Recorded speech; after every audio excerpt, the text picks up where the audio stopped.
Hello everyone and welcome to my new YouTube channel. My name is Fabio and I've been selling hockey cards on eBay for over a decade from Kelowna, British Columbia. My username is FDGAMES1,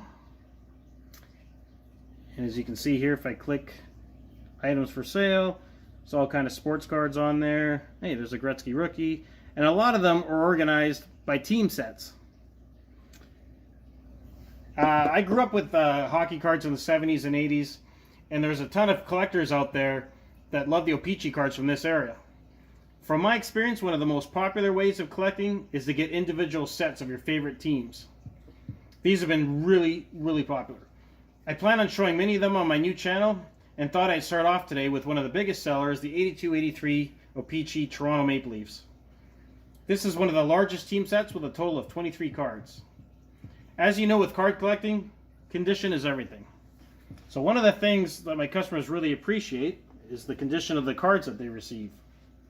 Anything with a crease or bad corners, I sell separately in large lots, so the team sets are always in great shape.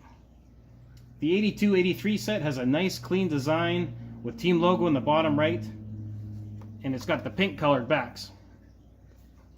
Okay, so here we go. First off is Leafs legend Borje Salming. Salming played almost his entire Hall of Fame career with the Leafs. His great skills and style of play made him a crowd favorite. He also got his face carved open by Gerard Gallant's skate in the mid-80s. They needed surgery and over 200 stitches to repair. Fans love that kind of toughness. Next up is the Leafs Leaders card. So, as you can see, Rick Vaive led the way in almost every category. Fans in Toronto were upset to see Tiger Williams go to Vancouver, but Vaive was well worth the trade, as he was the first Leaf in franchise history to score 50 goals, and he did it 3 years in a row, and this was the first year in an impressive 54 goals. John Anderson. How can you not love that stash? Also a consistent scorer with the Leafs, having multiple 30-goal seasons. And yes, that's the same John Anderson that coached the Atlanta Thrashers about 10 years ago. Norman Aubin. Who, you say? Well, this guy actually put up huge numbers in the Quebec Juniors and started off in a scoring tear with the Leafs. But he pretty quickly became a minor leaguer and never made it back up.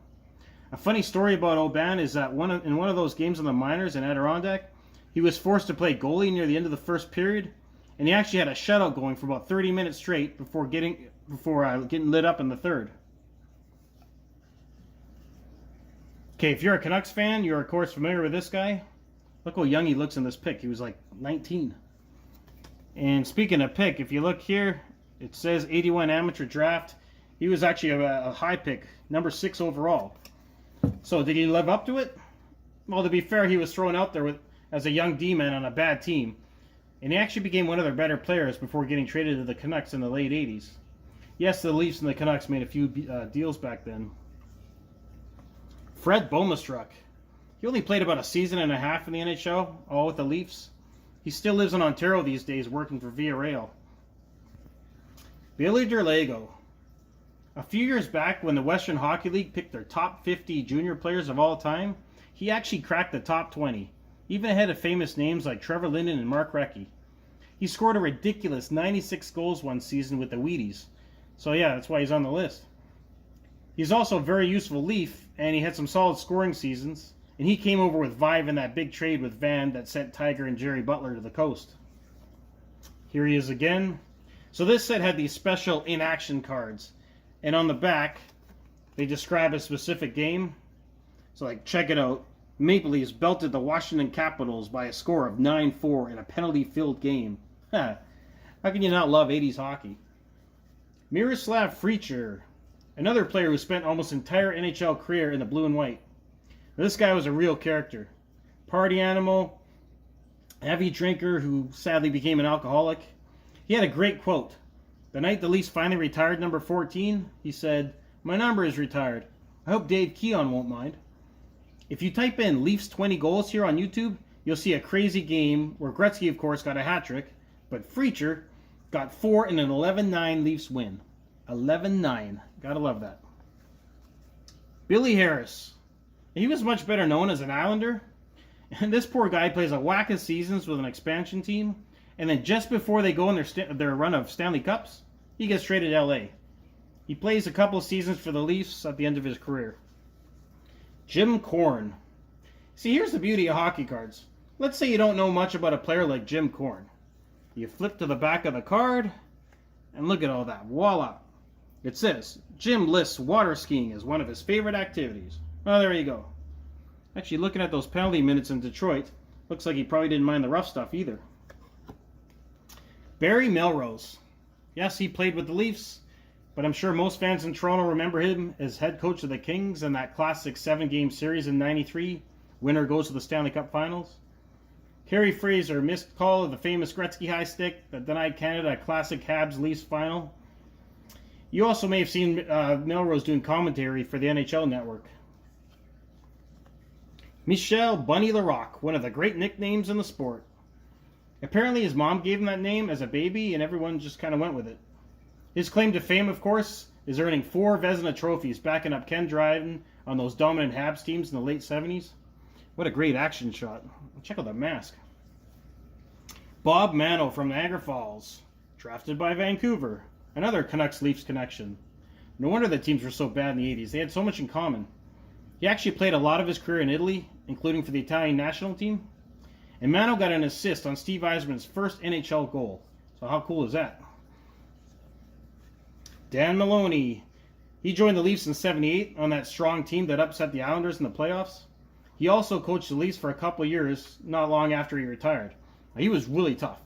He didn't lose many fights and took on the big heavyweights like Dave Schultz.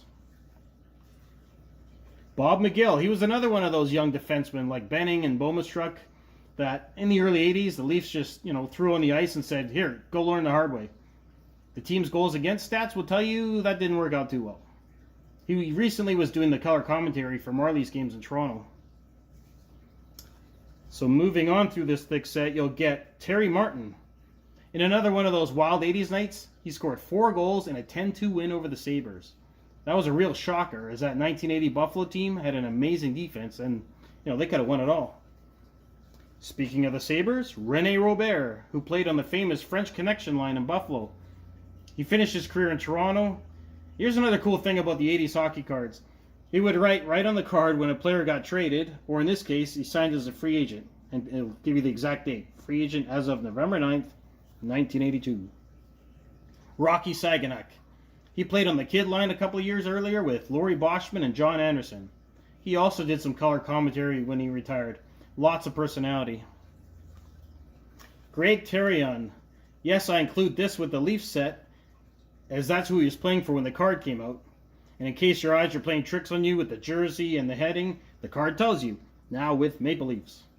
And it's a good thing they picked him up, as in '83 he scored not one, but two goals on a penalty shot, which at the time was an NHL record. Vincent Tremblay. He, of course, shared the pipes with Bunny Larocque, but during this time, Leafs fans were still missing Mike Palmateer, so he was never going to be a crowd favorite. But somehow, if I remember, yeah, there you go. Somehow, on a team with 0 defense, he managed to get a shutout. Must have stood on his head that night. And we finish off with a couple of Rick Vaive cards. His main one, and the inaction. Darryl Sittler was, of course, famously traded in January of '82, so after that, Vaive took over being captain of the Leafs for the next 4 seasons. So there you have it, the 23-card set of the 82-83 Toronto Maple Leafs. Below the video, you'll see a link that takes you to my eBay site, where, again, there are many other sets from every other NHL team of various seasons. I also have a lot of individual cards and have thousands of other cards in stock.